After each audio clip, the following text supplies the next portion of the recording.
live with two extraordinary human beings. To my right, in this right corner, is the pugnacious and tiny Christen Markwell of the Forgotten Louisville. What up, yo? And across the table, the ever-devastatingly handsome and extraordinarily intelligent and fabulous Kevin Hale. Ladies, hey, we're kind of doing a simulcast here. That's right. To a degree, you're live. I am. I'm Memorex. For people our age would know that line. This is technically a shooting from the lip podcast. Yeah. I record on Tuesday nights here at Baxter's 942 in the Highlands. This is my home base, so these are my guests tonight. But they're more than guests. They're just two incredible ladies, Christen, Tara, AKA Tiny. We're at the. You were on before, and you're going to have to say or explain how that name came about. But other than the obvious, she's a tiny. She's precious. I'm in a booster seat right now. Good things come in small packages. Dynamite. Exactly. Dynamite. So when with Tara coming on too, she does a Facebook live streaming Facebook series. But what it's called Take It from Tara. No, but do you call it a podcast or no? It's a live cast. Live cast. Yes. That's okay. I have given it the moniker of live cast. It's coining a phrase, so to speak. Have you trademarked that yet? I should. All right. I really should. Take it from Tara. Take it from Tara. I should trademark it. So at the end of this podcast, we're going to see if Kevin took it from Tara. That's right. So, you better take it from Tara, baby. That's all I can say. Take it wherever you can get it. Check this out, lady. The reason why I reached out to you to come on the show, I've been wanting you to come on for a while. Really? Schedules, I thought I was just tagging along with my famous counterpart here. Yeah, but I found I think I kind of, I don't know, guilted you into coming on the show because I used the tiny angle, which obviously worked. I follow wherever she tells me to go. On a certain night, I don't know, a few weeks ago, maybe, I don't know, we're dealing with the polar vortex. Oh, yeah. Freaking freezing. It was. My bladder, which is the size of a peanut, required me to, I had to get up, use the bathroom. And, like most of us do, we check our phones. So I go on Facebook and I see that you ladies are streaming live at 4-ish in the morning. That was not my idea. Okay. That was her idea. Right. Not really mine either. With that doggone coalition for the homeless. Yes. The temperature was at single digits. The wind chill was below zeros. And you all are out there checking up on people. And this is all tied into you and your work with Forgotten Louisville. Mm-hmm. So from me to you, welcome. You all are badass ladies. So let's jump in. All right. What is Forgotten Louisville about? Forgotten Louisville is homeless outreach here in Louisville. I started it about 13, 14 years ago. We're a grassroots organization, all volunteers, all donations. Boots on the ground is what I like to call us. We go to people where they are. We like to meet people in their need. So we are checking on individuals that are sleeping out that are not inside the shelters, making sure that they have something warm to eat, that they have heat for the night, blankets, shelter, if we could provide tents, tarps, sleeping bags, things like that. Just making sure that we are connecting them to resources in the community and being a loud advocacy voice for them in the community as well. Mm-hmm. We have a main serve, which is every single Wednesday night. We meet down on River Road, 1325 River Road. It's the yellow lot. It's the U of L Rowing Club. Sure. Volunteers come and pop their trunks and bring items to donate to those that are experiencing homelessness in our city. We have a meal that is provided by a group each week for that serve. And then from there, we divide up into about 4 different, what we call street teams, and we canvass the entire city. So we're in the East End, South End, West End, downtown Louisville, just scouring the city looking for individuals that are sleeping out and making sure that they're okay for the night. North End too? Why is there not a North End? Because the river is the north end. Yeah. I guess technically, yeah, I guess you're right. Yeah, everything north of the bank is north. So, But north of south is really up to the river, right? So are you drinking alcohol? I don't know. I don't even know how to use a compass. This is the kind of stuff that noodles in my head. Yeah, whenever there's a river boundary, that's the north. That is, so we okay. got west end, east end, south end. Yeah. I did not know that. I didn't either. I just made it up. It's okay. Oh, it sounds good though. Tara, Yes, sir. what brings you? What connects you with Tiny? I reached out to a couple of friends who knew about the homeless outreaches in Louisville several years ago because I was fascinated by the work that these amazing unpaid, I can't even describe them as volunteers because they're so much more than volunteers. Right. These are unpaid patriots, for the cause of homelessness. And so somebody said, you need to talk to Tiny. And I think the first time we might have met, I met you and Todd over at Zanzibar when Heidi Joy Stenson was having a warm-up Louisville to benefit you, to benefit the Forgotten Louisville. And so we met, and of course it was history. I immediately was enthralled with how, this itty-bitty little person could pack such a punch. And I say that only because, there are very few basketball players who have the impact on people that Christen Markwell does. And however she got her name, she is amazing.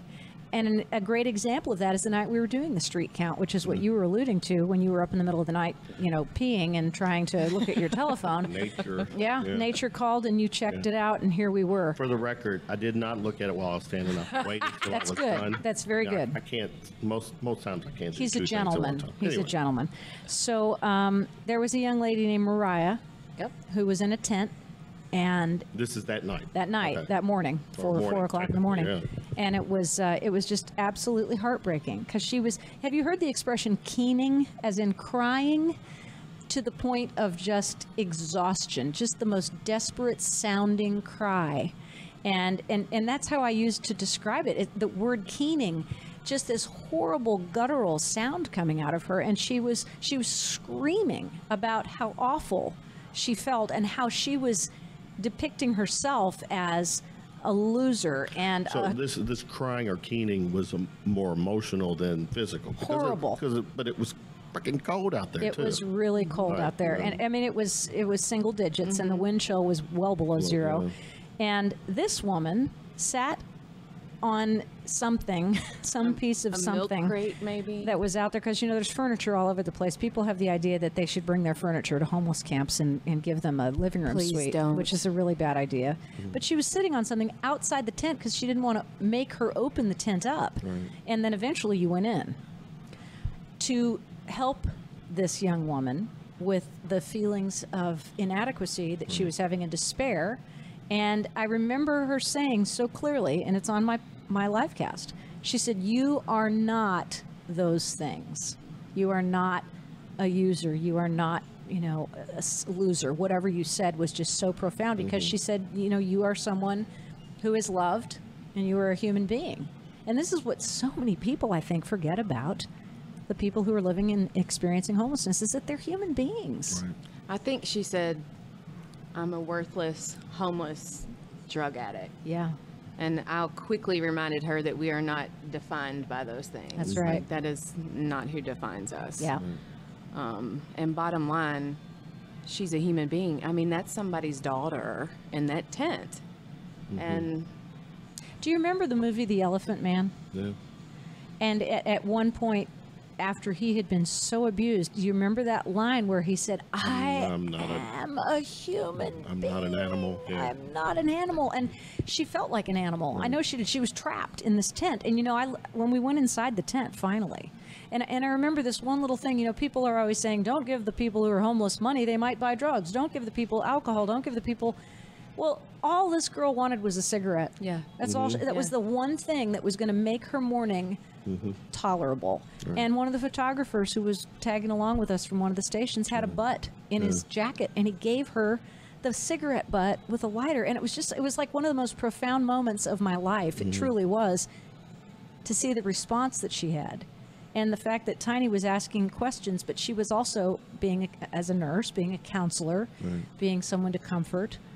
I mean, I'm in awe of her. I'm in awe of how she works and how she is the captain of the team. You know, she's the coxswain of the rowboat. We talk about the Louisville Boat Club. She's the one sitting up there on the front, telling them to stroke, and people just follow her. Well, she's the shortest, so they can still be able to look over her. And, you know, like you don't have to say. It works perfectly. Exactly. And she has a huge group of people who support her. You know, Glenda Adkins and you know, Maria Miles and Leslie Hansford and Bethany Green and and Jeff Gill and all of the people with all of the outreaches look to Tiny as the person that they key off of, and that's why she's so amazing. I know you're blushing, but that's okay. You can, because you deserve every single one of these kudos. Thanks. Where's all that come from? I have to give kudos to my parents. They taught me to treat people how I want to be treated, and that really, I'm an empath, and you know, I see goodness in everybody. I can see past their hurt and their pain. Sometimes that's a blessing, and sometimes that's a curse. But it just, you know, the world is so full of hurting and hopeless, and my gosh, we can all offer somebody some hope, you know. I mean, everybody just can, if you just reach down and extend a hand and help somebody up. I always say I'm a fan of the buddy system, and that's really how I like to lead a team, is by example. And, you know, human beings are meant to be with other human beings, and people we're pack need animals. People. Yeah, I mean, we need people, and sometimes that's why my organization is called the Forgotten Louisville, because I feel like a lot of people in our community, you know, turn a blind eye. They just think that, you know, well, if somebody is homeless, it's because they're a drunk or a junkie, which are words that I hate to use. But there's so much shiftless and lazy. Yeah, or lazy. Like I dare someone to walk alongside someone that is homeless, because that is not a lazy person. You know, you're getting up at 6 a.m. to leave a shelter, to walk to wherever you're going to get breakfast, to walk to possibly a day shelter. From that day shelter, you have to walk somewhere to get your lunch. Then you have to walk back to your day shelter until your day shelter closes, and then hope you can make it to an overnight shelter in time to get a bed. You know, which is a whole nother process in itself, which you really should explain, because it's fascinating how to get a bed in a shelter. Yeah, go ahead. Yeah, so the Coalition for the Homeless has a bed reservation line that you can call, beginning at 10 a.m. Monday through Friday to reserve. They're located at where? The Coalition for the Homeless is on the corner of 4th and Ormsby. Okay.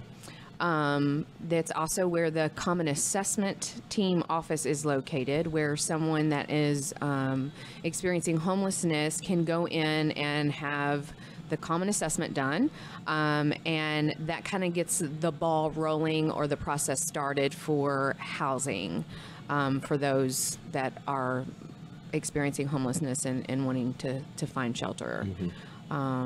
So with that assessment, what they do, it's a vulnerability assessment. They ask a lot of personal questions, personal history, questions about mental health, physical health, substance use, and you get a score. And based on that score, you know, you kind of get, we choose the most vulnerable to house first. That office is also located there in the Coalition for the Homeless office on 4th and Ormsby. But the bed reservation line is open, so you can call that line beginning at 10 a.m. and then they will assign you to an overnight shelter. How many beds are we talking about? Not nearly enough. I don't remember our total count of emergency shelter beds, but right. Well, clearly that was not my enough. segue Yeah, there's not nearly enough. The city. Recently, the city, there was this thing where they put some money out there. One, share with us, I don't know how much that was, if you can tell us, and what was how did that, you know, get.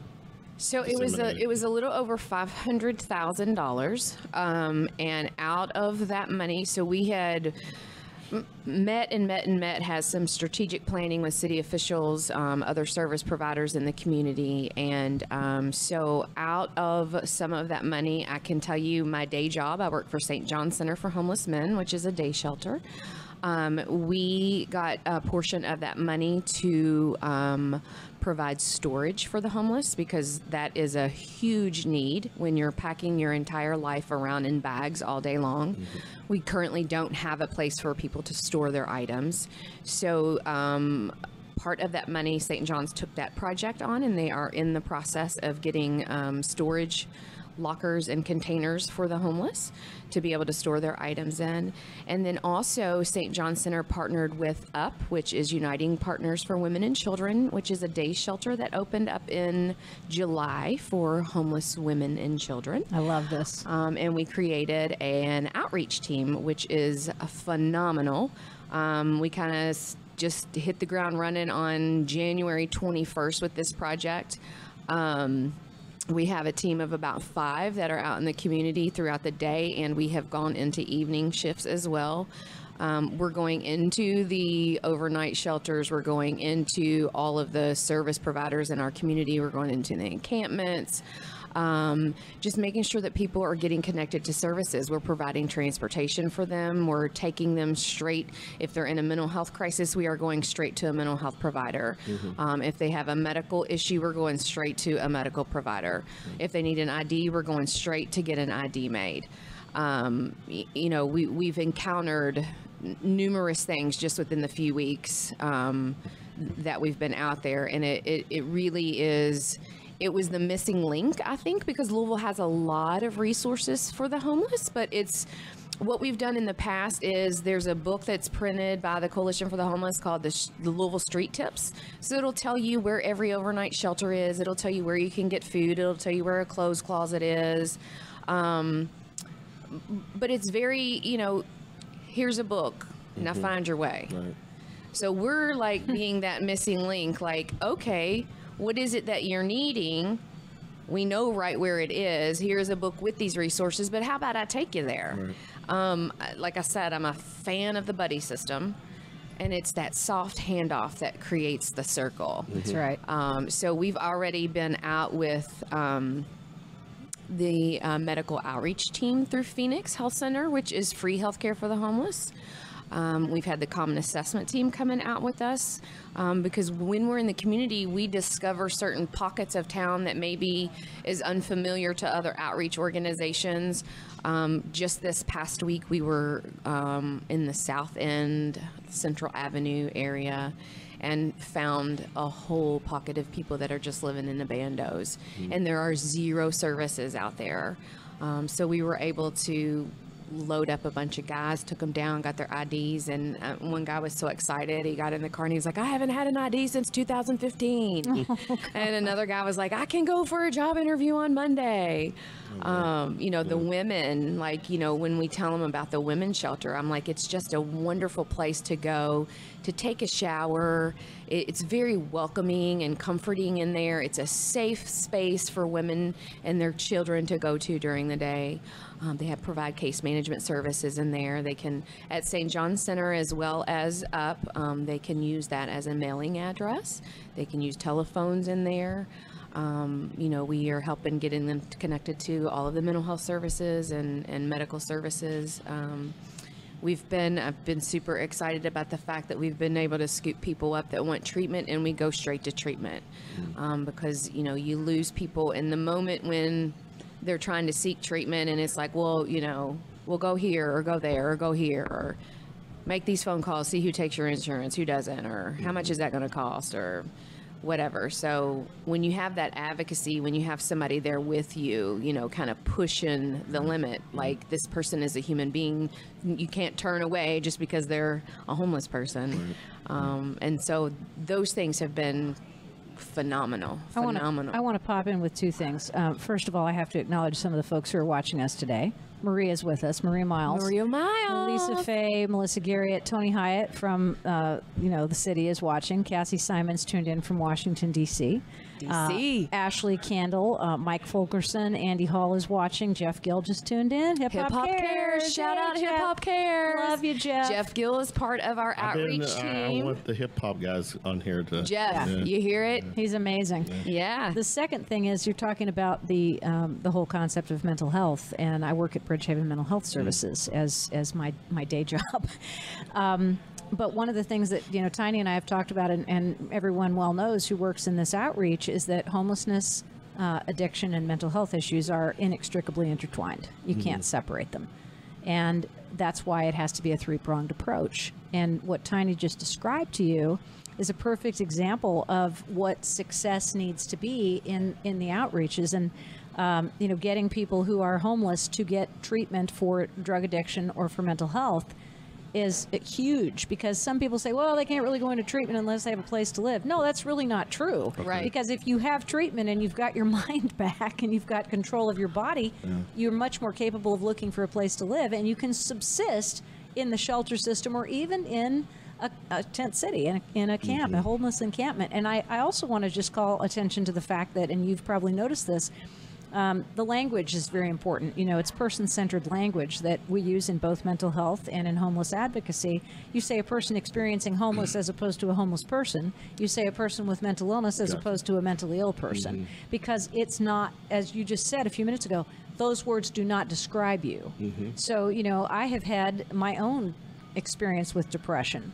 I know Tiny's been going through a lot, too, in the last few months. And we are not mentally ill, or we are not depressed people. We are people with depression. You are a person with, Same. a Diet Coke, alcoholic, combination, whatever, love. You are a user of fantastic capabilities of technology in order to get your words out over the air. So these are person-centered pieces of language that you really have to appreciate, because it doesn't define people. True.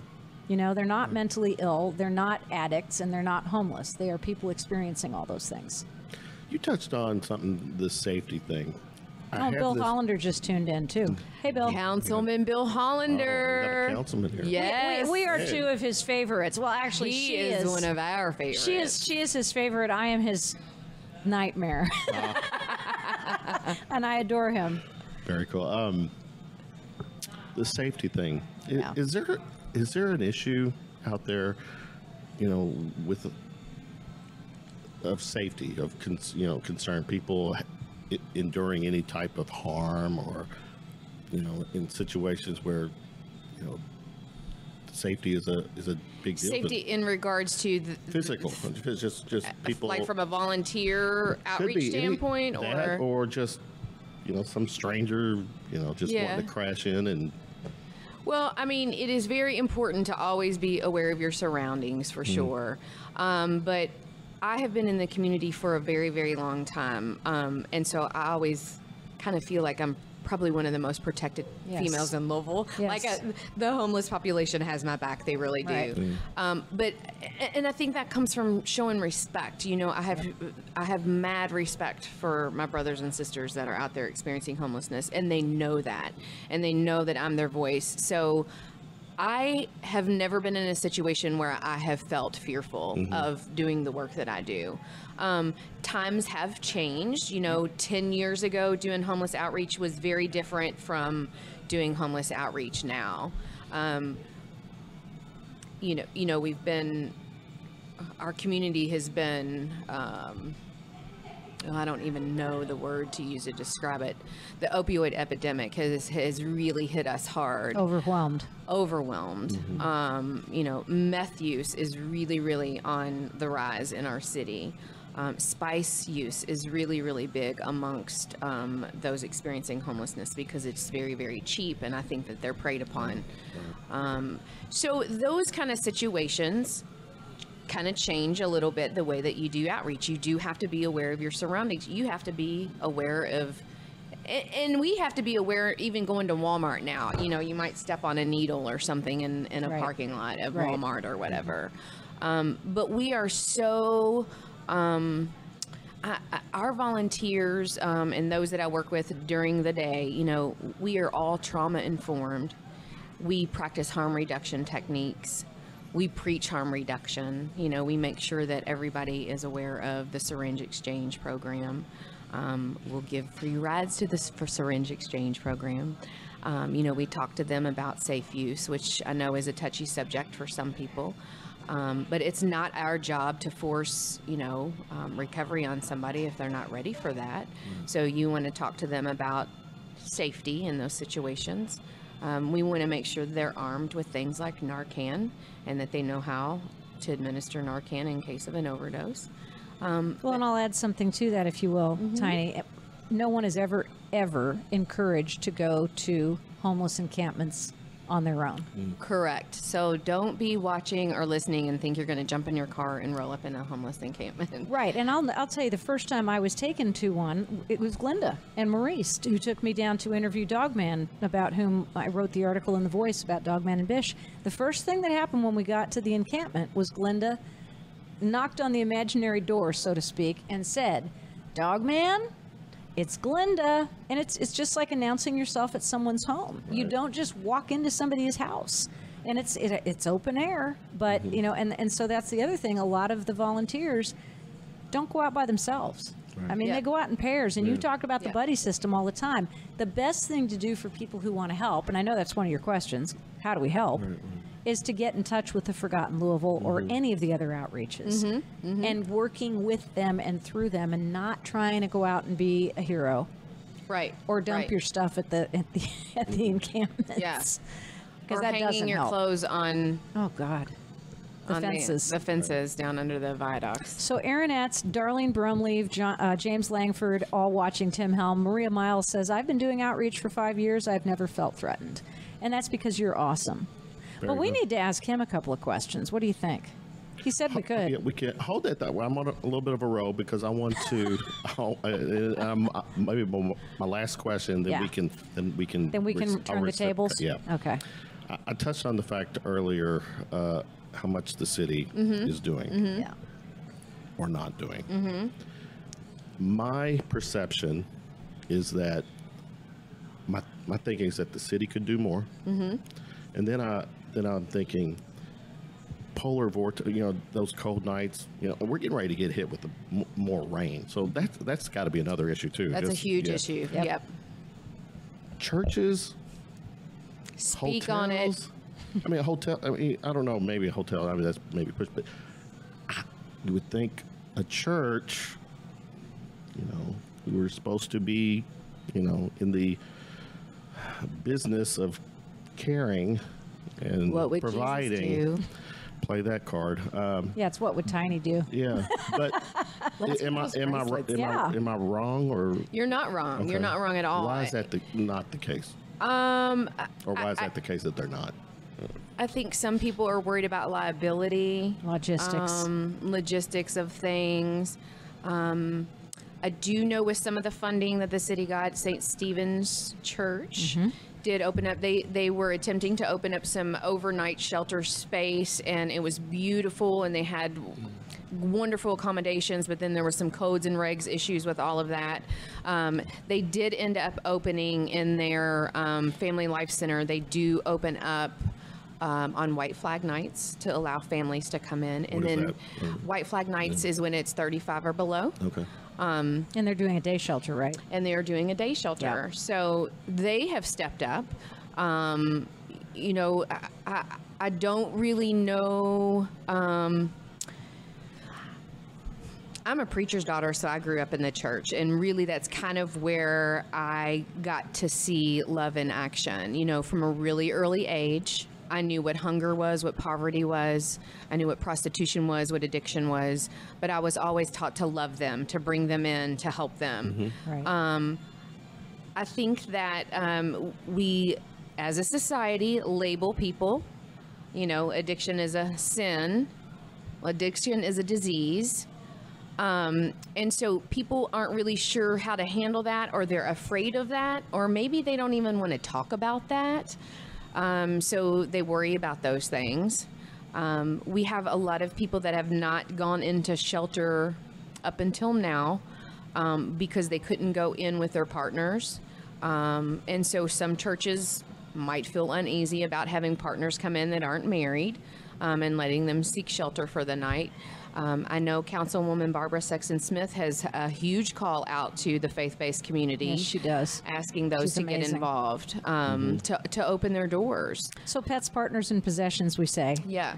Which are the three things that prevent people from seeking shelter. Right. And now the low barrier shelter concept that Tiny has hugely advocated, and so have all the other outreaches, allows you to bring your partner, bring your pet, and bring your possessions, and they're addressing it by creating the storage at St. John's Center. And our friend Glenda is really pretty much in charge of that, so that people will have a place to put their stuff. They'll be able to bring their pets in, and right now it's kind of a difficult situation because they haven't figured out the logistics of having the pets separated from the people who don't have pets, so it's a little challenging at this time.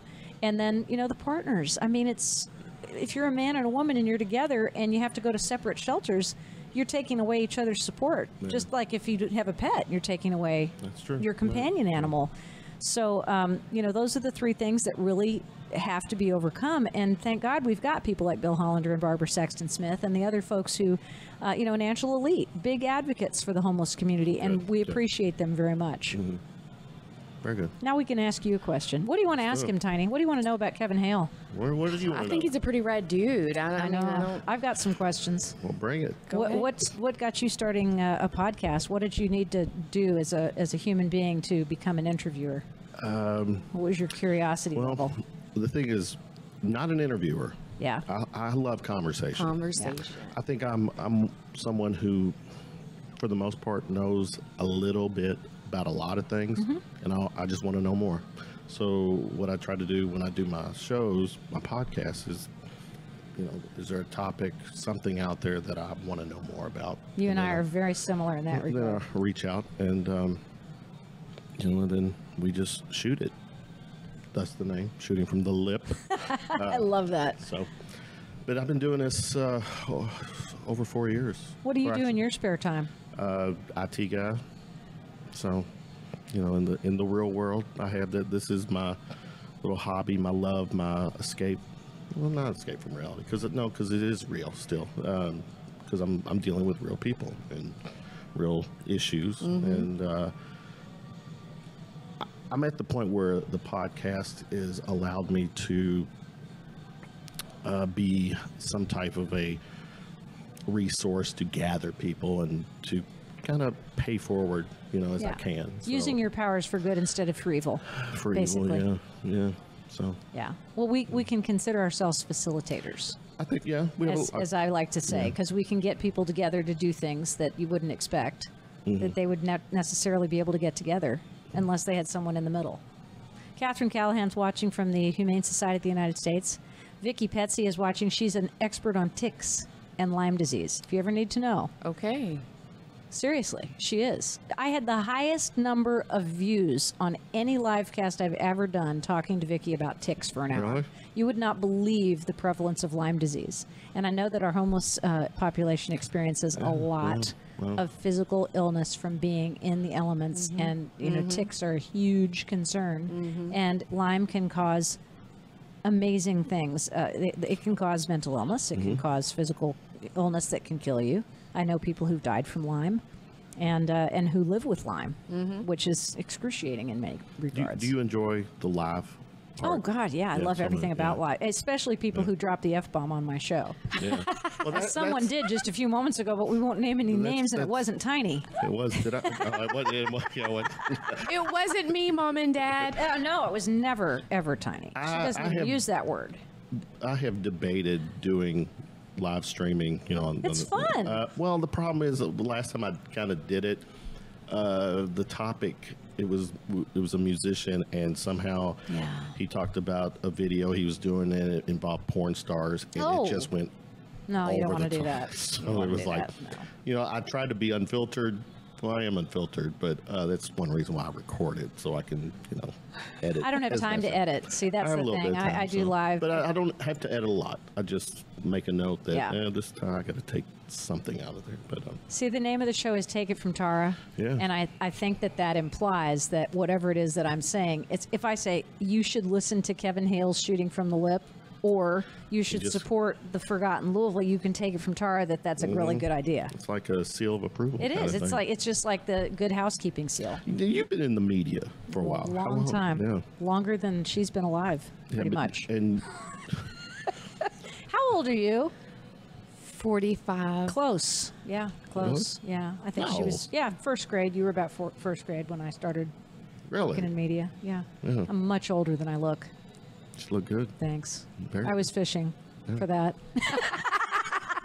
Hook, line, and sinker. No, but it's so true. You know, I mean, I'm a meteorologist, and I've been talk show host, and have done a million things nationally and locally. Did you get the forecast right more times than not? Well, people always, the big joke about meteorologists is, oh, you have a 50% chance of being right, you know, or you're the only person I know who gets paid for being wrong 50% of the time. You know, those are old jokes. Don't tell them anymore. They're not funny. Yeah, I mean, at this Meteorology point- is an extremely scientific Is it? thing, but Can't you just pull up Google Earth and look at Sure, the, you can. and look Absolutely. at the clouds? And Yeah, say, you can. Okay. Yeah, and then you interpret it and figure out what it means. It's going to rain. Hey, look, it's when gonna you rain can when soon. you can listen to Kevin Harned or John Belsky, They're some of my you know, favorites. some of those guys, Yeah. man, they are just right. I love them. I love the meteorologists in this town, and they have all been fantastic people. I mean, this is a very hard area of the country to predict. You That's know, in true. Oregon, Yeah. you have a great chance of it raining every day. That's where That's I grew true. up, so that's a pretty easy job for a meteorologist. In Denver, it's probably going to snow, and then the summer's going to be pretty nice. Here, you're every 15 minutes. The joke is, you don't like the weather? Wait 15 minutes. Yeah. You know, we're talking about a polar vortex that came through, and then we were in t-shirts and shorts the next weekend, and Within it's a been few that. days, yeah. No wonder everybody's sick. Right. Yeah. Seriously. What else? Well, you know, I would like to address something Do you? that's very important to me, and that is, I think that people always say, "What can we do?" And we just talked about this. What can we do to help? And we can tell you what not to do. We can say, don't drop off furniture. We can say, please don't hang your clothes that you don't want anymore on the fences under the underpasses, thinking some poor homeless person is going to wear them, because that's not going to happen. It's going to just accumulate, and there's going to be junk, and then the city's going to have to come and suck it up and take it away. So what you can do is you can get in touch with the Forgotten Louisville through their Facebook page or any of the other homeless outreaches, and you can work with them by volunteering and come down to the Yellow Lot and serve and go with the volunteers to see what it is like to experience homelessness with your own eyes, and then take that back and get the kids in your kids' class to make, you know, care packages, you know, little items like the stuff that you pick up when you're traveling in hotels, small bottles of shampoo, things that people who are experiencing homeless can carry with them. Those are things that people just don't even think about. But Is it stealing when you take stuff out of the hotel? You know, those little shampoos? No. and don't stuff? take towels or anything. I mean, you're supposed to take the samples. Okay. God.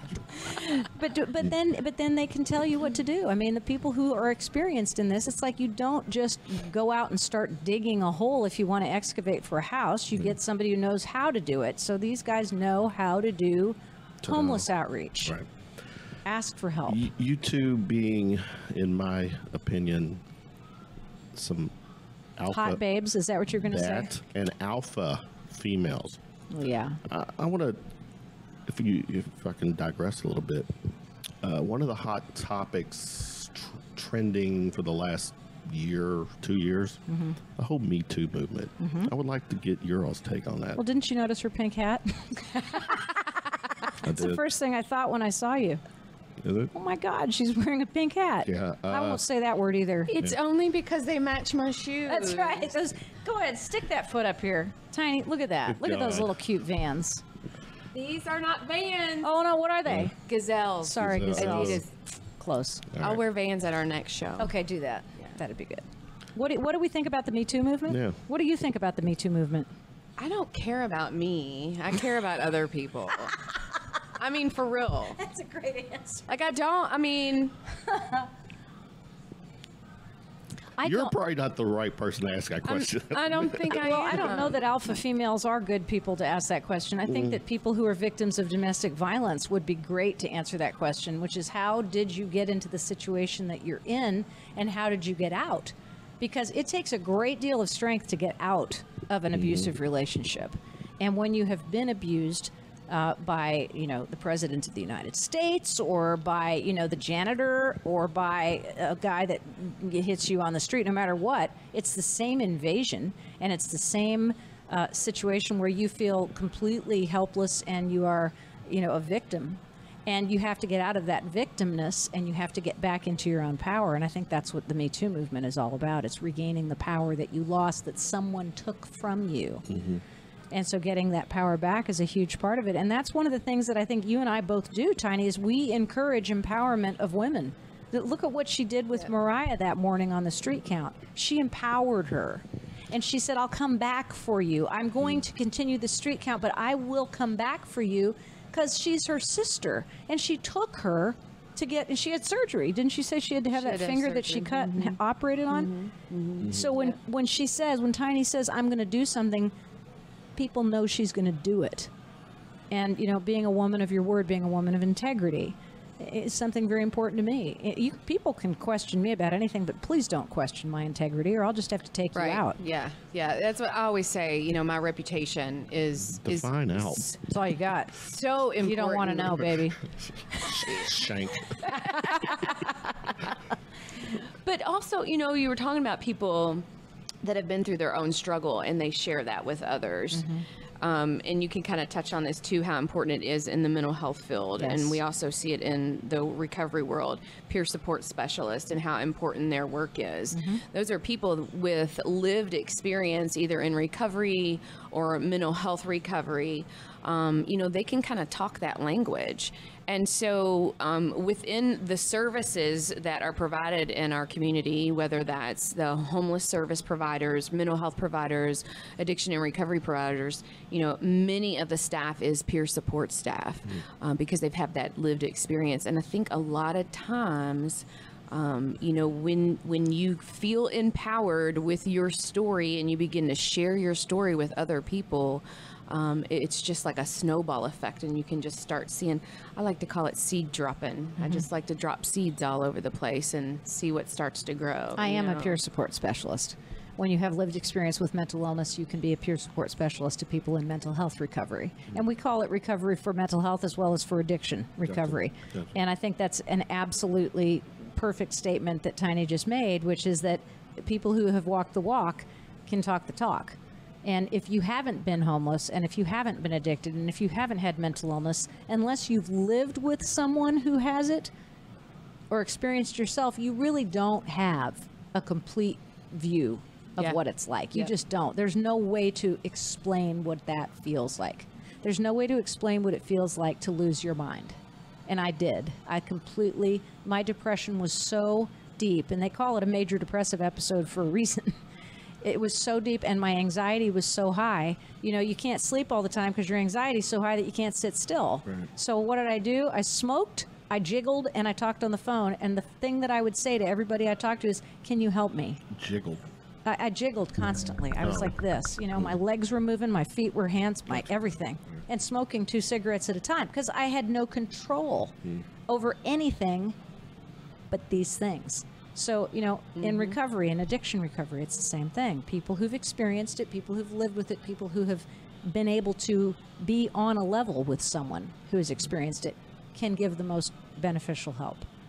And that's why some of our greatest advocates in the homeless outreach community, like Maurice, are people who've experienced homelessness themselves and can tell others how they got out of it and into housing and into life. Maurice, I keep saying Maurice. He's an awesome. Maurice Lemons is a great guy who works with all of us. And he says, if you are expecting someone at the bottom of the pile of humanity to accomplish something great, you have to lift them up to be able to enable them to do it. I think that's pretty amazing. That's what she does. She lifts them up. Staying with your take it from Tara. He always brings it back to me. I don't understand what that's all about. She's much more interesting. She's going to get her share, too. Is there any topics that are off limits for... Have you ever watched my show? I have, but I No. Okay. No, I do everything. I love doing profiles. I had the privilege of having an hour with Dawn G last week or 2 weeks ago, which was great fun. J.P. Davis, who's one of my favorite gays, and he was wonderful. we had a great time. I went down to the Flying Axes and threw axes and talked to people about Tailspin Ale Fest, which is a big event that just took place. Had the opportunity to interview some folks who are putting on the big tribute to Dino tomorrow night, Chef Dean Corbett, and I'm going to be live casting over there tomorrow night. Everything, anything, just as you said, that I think is interesting, I think other people will find interesting too. Good. And then two of the things that are extremely close to my heart, my animals.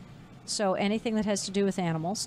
And, the people who are the most vulnerable.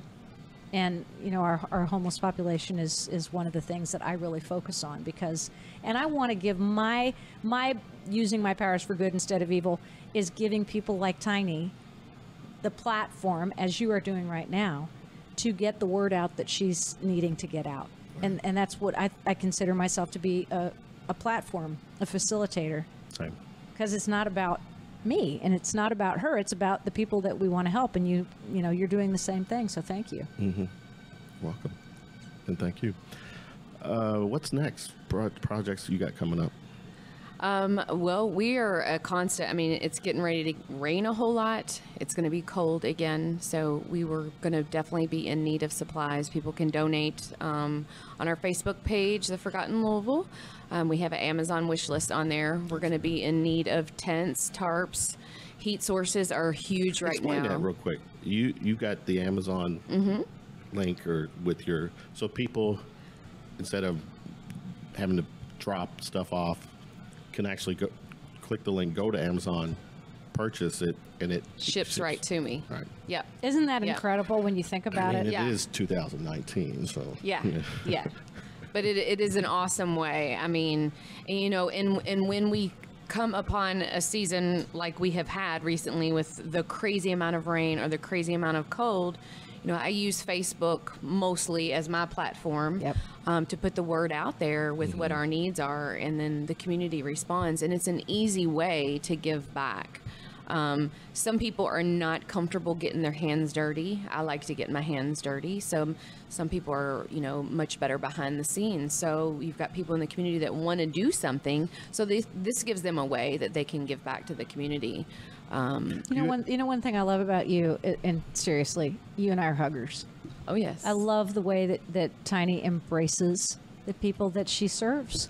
And that's that, loving your neighbor. Literally, right? Very much so. Embracing in so many ways. Walk for Compassion, March 30th at Cherokee Park. Maria Miles just said. Talk about that. Yeah. So Walk for Compassion is going to be a walk that's going to take place at Cherokee Park. It is a pet-friendly walk. Yay. We're going to partner with Fed with Faith, Up for Women and Children, My Dog Eats First, and the Forgotten Louisville. And there is an event to that on our Facebook page or any of those Facebook pages. You can sign up to Walk for Compassion. Of course, it is to raise awareness in the community, and all the proceeds will be split between those organizations. So 3 things I can think of right now that would be really helpful to emphasize is do what you suggested. Come down to the Yellow Lot and serve on Wednesday nights. That's a great way to do it. Go to My Dog Eats First page and find out when they're doing the bagging night. Basically, it's the chance to come down and help put the dog food in the gallon bags so that people who are experiencing homelessness can carry it with them. Don't give somebody who doesn't have a house a 50-pound bag of dog food. Yeah. Great idea. What are they going to do with it? And then Fed with Faith gives you a great opportunity on Sundays to go to Beargrass Christian Church, help prepare the meals that they then deliver all over the city. Yep. And you don't want to get your hands dirty? Well, get them dirty with food. Right. Go and prepare food and deliver those things. And then if you want to get into the trenches, if you want to be part of the boots on the ground, crawl with Tiny along the Ohio River bank, pulling people away from the flood, as she did and was videotaped doing, on any number of occasions when the river has flooded, and helping them move their camps. And somebody else brought this up the other day. They just moved the concerts from River Road to the fairgrounds. Thank God. I have wanted that to happen for 3 years. But thank you so much, folks, for doing that. And here's one of the things that first came up. Maria Miles immediately put on my page.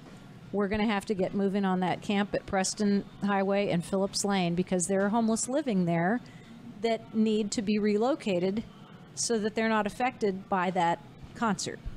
So you think about this, you know, these are the things people don't necessarily think about. Right. But there's some component of society that's going to be affected by it's the butterfly effect by everything.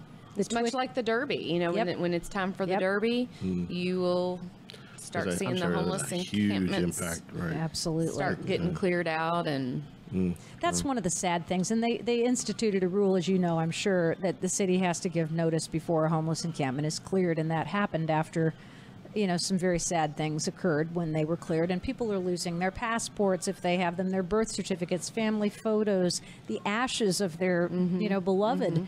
And, you know, we've had a couple of situations, too, where people are given sterno and propane, which are the ways that people who are experiencing homeless stay warm, and their tents burn. Right. You know, and it's a terrible thing when a tent goes up in flames because they lose everything that they have. Yeah. So, you know, God, there's so many aspects. We could talk for hours about this. Well, Have her back. and she's always got a spot here, but Good. you're not a talker, you're a doer. So, Right. So, again, kudos to you for all you do. I do have to ask you one more. I'm a talker. You being in the media. I try to be a saw doer, this. too, but... I woke up today. What was the deal with the llamas? Oh, this is tragic. What was that about? Tragic. Well, there's a beautiful place called the Louisville Llama Farm located right next to the Louisville Zoo. Yeah. And on Monday morning, 5 llamas were slaughtered and 1 died of its injuries. And tonight, I understand 2 more were euthanized because of their injuries. Not to end this on And a they don't know, downer. but they don't know what did it. They don't know whether it was coyotes, Coyotes. dogs, something else. They don't know. It's a complete mystery. It appears that the authorities have said it appears to be canine oriented, and that there are dog tracks and llama tracks in the mud. But these beautiful, gentle, 350 to 500 pound animals which guard sheep themselves. People, I mean, people who own sheep put llamas in the sheep pasture to guard the sheep because they're tough animals. Wow. And somehow something killed these llamas. And that's what's been going on. And I've been on that all day today. I mean, I'm going to do my show about it tomorrow. Threat to people? If you damn right. I mean, if something came in and killed 8 llamas, wouldn't you think that it could do a tremendous amount of damage to small dogs or children? Yeah. People are being warned. Louisville Metro Animal Services has put out a warning that if you're in Strathmore Village or Shuffett Lane, any of that area around there, to keep your dogs secure. Don't let them out unsupervised. Don't let your kids be out unsupervised until this mystery is solved. It's a very serious thing, and it's tragic for the family that has raised these beautiful, gentle creatures. You know, so it's not ending it on a downer. It's another part of life that we don't like to necessarily acknowledge exists. But until we find the answer to it, you know, you have to use common sense. Protect yourselves. Any more questions for me? If you were a tree, what kind of tree would you be, Kevin Hale? Christmas. A Christmas tree, yeah. I think we all might be a Christmas tree. So. Thank you for giving us the chance to put out our favorite, you know, topics on the table and spread the word. You ladies have an open invitation to come back and hang out. Thank you. Yeah. Okay, when you do yours, you don't have per se like Baxter's here is my home base. No, I am live on location, fully mobile. So you don't have a home turf or I don't need one. You don't need one? I am home.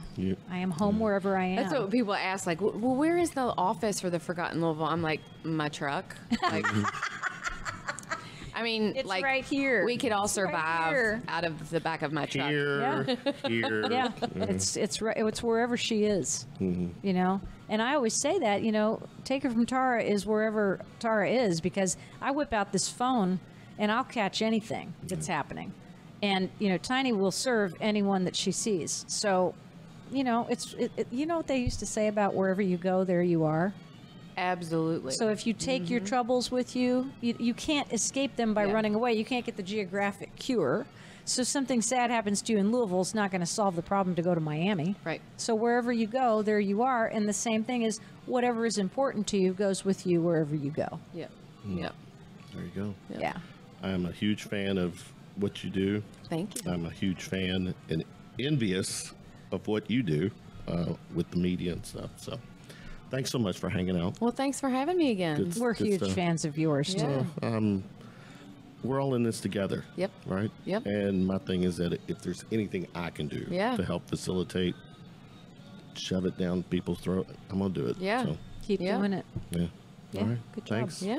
Thanks Thanks. for having us. Peace out.